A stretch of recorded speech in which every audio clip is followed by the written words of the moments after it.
Alger Chaîne 3, le journal.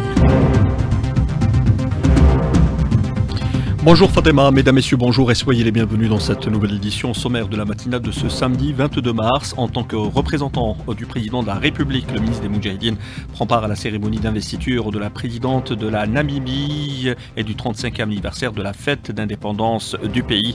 Eid Derbiga était porteur d'un message du président de la République.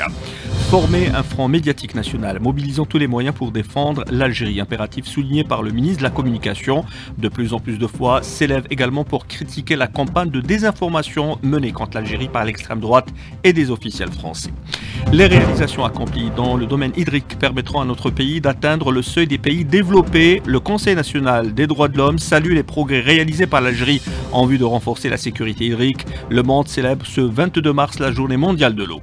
Plantation de plus de 21 000 hectares, le projet de réhabilitation du barrage vert enregistre des résultats significatifs depuis sa relance officielle en 2023. Le monde célébrait hier, 21 mars, la journée internationale des forêts. Les exactions sionistes qui se poursuivent, l'hôpital turc de Raza détruit, le seul hôpital spécialisé en oncologie. Le ministre sioniste de la Défense menace d'annexer des parties de Raza. L'Algérie insiste depuis New York sur la nécessité du retour au cessez-le-feu dans la bande de Raza. Et puis il y aura du sport, football, avec cette large victoire hier de la sélection nationale qui se hisse à la première place du groupe G suite à sa victoire 3-1 en déplacement face au Botswana. Un match de qualification pour le mondial 2026. Mesdames, Messieurs, bonjour. Représentant le président de la République Abdelmajid Tebboune, le ministre des Moudjahidines et des Ayants droit, Eid Derbiga, prit part hier aux cérémonies de commémoration du 35e anniversaire de la fête d'indépendance de la Namibie et d'investiture de la présidente élue, Madame Nitombo Nandi Ndiatawa. Les cérémonies se sont déroulées à la résidence d'État à Windhoek, la capitale, en présence de chefs d'État, de représentants de gouvernements, de personnalités africaines et de membres du corps diplomatique. À l'occasion de la réception organisée dans le cadre de ces cérémonies, Eid Derbiga a transmis à la nouvelle présidente namibienne les salutations fraternelles du président de la République ainsi que ses félicitations à l'occasion de la fête d'indépendance et de son investiture en tant que présidente de la Namibie. Cette rencontre a permis également d'évoquer les relations historiques entre les deux pays qui sont à même de renforcer la coopération dans divers domaines. Au mieux, des deux peuples algériens et namibiens ont assisté à cette cérémonie, outre le ministre des Moudjahidines, l'ambassadeur d'Algérie en République de Namibie, ainsi que le directeur général Afrique au ministère des Affaires étrangères. Nous vous le disions en titre, le ministre de la Communication appelle à la nécessité de former un front médiatique national, mobilisant tous les moyens et programmes pour défendre l'Algérie. Mohamed Mouziane s'exprimait en ces termes devant la famille de la presse nationale qu'il avait convié avant-hier soir à un dîner d'iftar. Je vous propose d'écouter le ministre de la Communication.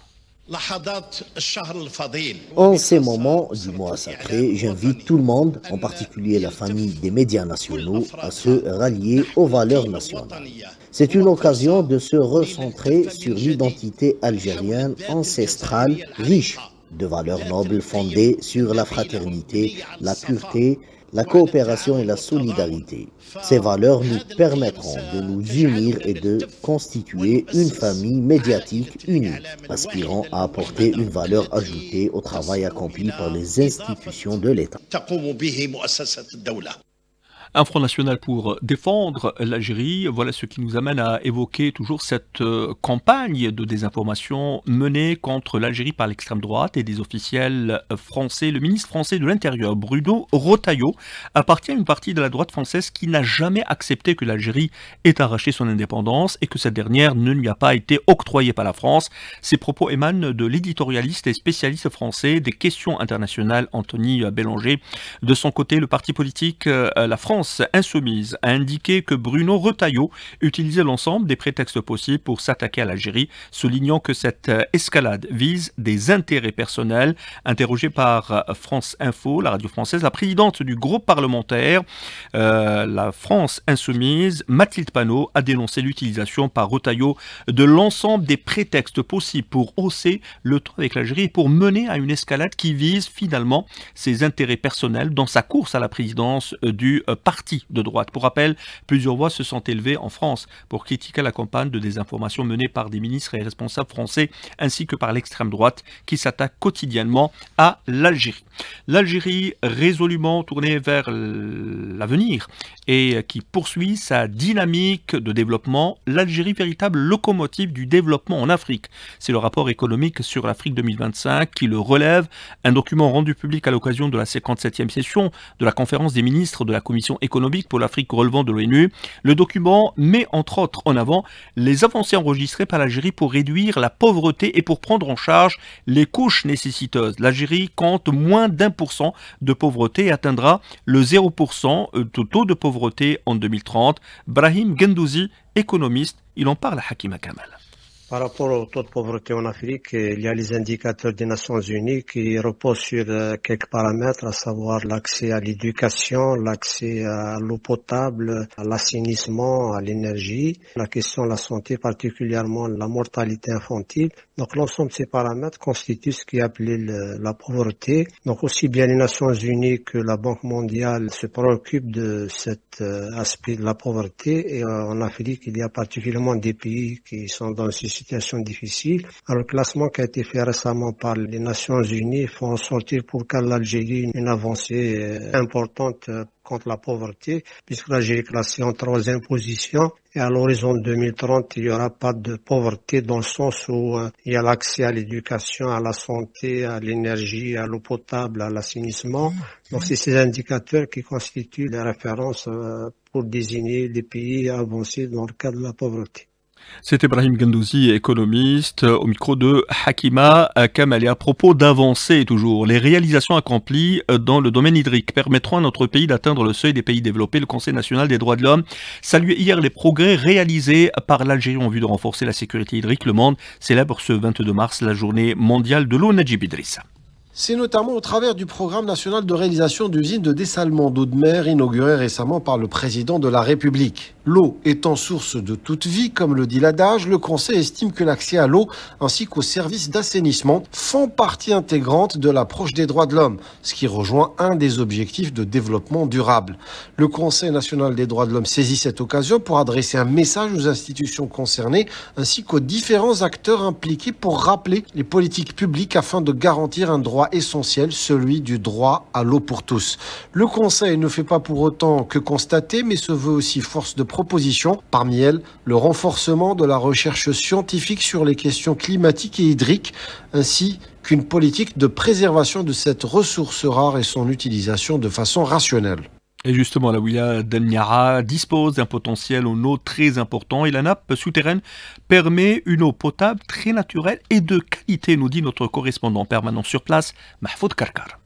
La wilaya de Miara dispose d'une nappe d'eau très importante. Ahmed Sherif, directeur ressources en eau. Une nappe très importante, le compteur intercalaire, la fameuse Albien, a une qualité d'eau très importante, très douce. Et vu que la nature de l'eau souterraine, eau minérale 100%. Cette nappe se repose sur une superficie de 700 000 km² et une profondeur qui varie entre 50 à 2000 mètres à 2 kg et une réserve théorique qui dépasse les 40 000 km3. Une forte exploitation d'eau par l'agriculture. L'exploitation agricole qui devient intense dans notre région. Il y a une alimentation qui dépasse les 30 hectomètres mètres cubes par année. Il va augmenter plus en plus vu qu'il y a une exploitation importante qui se implante sur la dalle de cette nappe. L'expert agricole Boukhmis Harouadi réitère l'importance de rationalisation d'eau dans les périmètres agricoles. On est dans le sud, l'utilisation rationnelle de l'eau devait être prise en considération et on souhaiterait, serait-ce à titre très indicatif, pas pour les agriculteurs, mais ne serait-ce que pour les pouvoirs publics, d'obliger, vu le nombre de pivots qu'il y a, quelle est la quantité d'eau qu'on utilise. On est en train de dire que 6 000 m3, 10 000 m3, mais en tout, quand on voit perte d'eau pour l'irrigation, mais une perte d'eau qui n'est pas comptabilisée sur la culture. Des activités de sensibilisation sur l'importance de préserver les ressources des eaux souterraines sont prévues en cette journée mondiale de l'eau.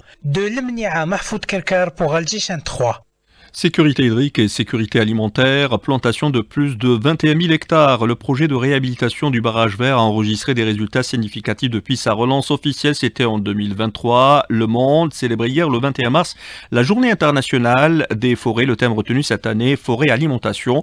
Il met en avant le rôle vital des forêts dans la sécurité alimentaire. À l'instar des autres pays, l'Algérie a célébré cette journée. Nejma Rahmani, inspectrice générale des forêts, revient sur l'importance de préserver le patrimoine forestier. Elle est contactée par Soraya Oslan.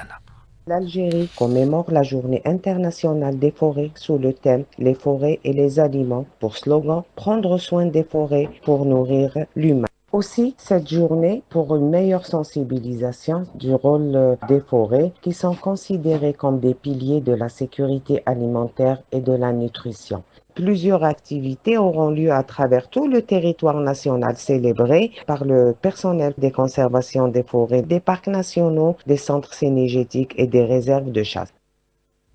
Et puis 6 foyers d'incendie ont été éteints ces dernières 24 heures dans le wilaya de Béjaïa qui se sont déclarés dans des zones boisées et des maquis de broussailles sans faire de dégâts sur le couvert végétal. C'est ce qu'a indiqué la protection civile. Il est 7h11 sur les ondes d'Alger 3. Les exactions sionistes qui se poursuivent. L'hôpital turc de Raza détruit hier, le seul hôpital spécialisé en oncologie. Destruction au 4e jour consécutif de son agression après avoir rompu la trêve. La reprise de la guerre génocidaire qui a fait plus de 700 martyrs depuis mardi. Le ministre sioniste de la Défense a menacé hier d'annexer des parties de Raza. Les forces d'occupation sionistes ont émis d'ailleurs de nouveaux ordres d'évacuation du nord de la bande de Raza dans un contexte de grave crise. L'Algérie a insisté hier depuis New York par la voix de son représentant permanent auprès de l'ONU, Ammar Benjma, sur la nécessité du retour au cessez-le-feu dans la bande de Raza et de la mise en œuvre de toutes les étapes de l'accord qui a été violé par l'entité sioniste. Retour chez nous, 22e jour du massacre de Ramadan. Qui dit Ramadan dit mois de piété, de dévotion et de partage. Il est aussi, hélas, celui de tous les excès et les dégâts sur la santé se constatent d'ailleurs. Quelques conseils et conduites à observer avec Hayat Karboua. Le Ramadan, c'est le mois du jeûne et de la piété, mais il est également le mois des excès alimentaires qui nuisent beaucoup à la santé. Un désastre pour le corps de l'homme. Écoutons Dr Zakia Kassama du service gastro-entérologie du CHU Lardal Mamadis. Après le mois de jeûne consécutif, il y a beaucoup de gens qui souffrent de troubles digestifs, ce qu'on a remarqué d'ailleurs durant la période de l'Eid, qui est à nos portes. Il est simple d'éviter ces troubles en suivant des habitudes alimentaires saine afin de profiter pleinement de cet événement. Le seul conseil que je vous donne est de ne pas brutaliser le système digestif, ce qui implique une reprise progressive et graduelle d'un régime alimentaire habituel équilibré, surtout les premiers jours de l'Eid, notamment chez les malades chroniques. Essayez de ne pas trop vous servir et d'éviter les excès, même si les plats sont délicieux. Et je parle beaucoup plus de la surconsommation de gâteaux traditionnels et de boissons gazeuses, de repas gras, afin d'éviter l'indigestion et les troubles du transit et les inconforts digestifs. Le Ramadan est une grande opportunité pour adopter de bonnes habitudes alimentaires et s'éloigner de celles qui sont nocives et addictives pour le corps. Et c'est encore possible. Constantine, Hayat Karboua, Alger 3.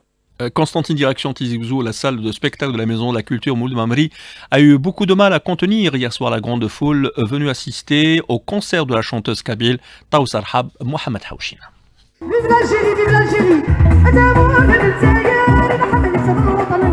Fidèle à son style habituel et à sa musique rythmée, la chanteuse kabyle Taous Arhab a mis le turbo 100 000 volts hier soir à la Maison de la Culture Mouloud Mamri, qui une fois de plus a affiché complet avec un public enthousiaste, essentiellement féminin, qui aura fait la fête jusqu'à minuit passé, ce qui a enchanté l'artiste que nous avons pu accoster en fin de spectacle au milieu de ses fans. C'est une magnifique soirée, une très très belle soirée. La Maison de la Culture Mouloud Mamri, que je me sens vraiment chez moi. Le spectacle s'est super bien déroulé. Les musiciens, ils ont bien joué. C'est un public magnifique, fidèle à la Maison de la Culture Mouloud Mamri, fidèle à les artistes. Là. Je voudrais dire merci au public magnifique qui est venu ce soir. C'est un plaisir. Sans eux, sincèrement, on n'est rien du tout. C'est ma plus belle récompense, c'est de voir un public pareil. On retrouve quand même un public de différentes générations. C'est un public sage. C'est une grande startura. Bon courage, beaucoup de succès. Pour ce soir, le chanteur Rabahlani, dont la popularité journée ne date pas d'aujourd'hui, fera certainement le plein encore, toujours à la Maison de la Culture Mouloud Mamri. Tizi Ouzou, Mohamed Haouchine pour Alger 3. Et du sport, pour terminer, nous signalerons notamment cette large victoire hier du 11 national de football 3-1 au détriment du Botswana. Au Botswana, un match de qualification pour la prochaine Coupe du Monde 2026. Tous les détails dans quelques instants avec Rostom Yahya Sherif dans Matin Sport. Tout de suite, la page météo signée Fatima Sharef. Très bonne écoute.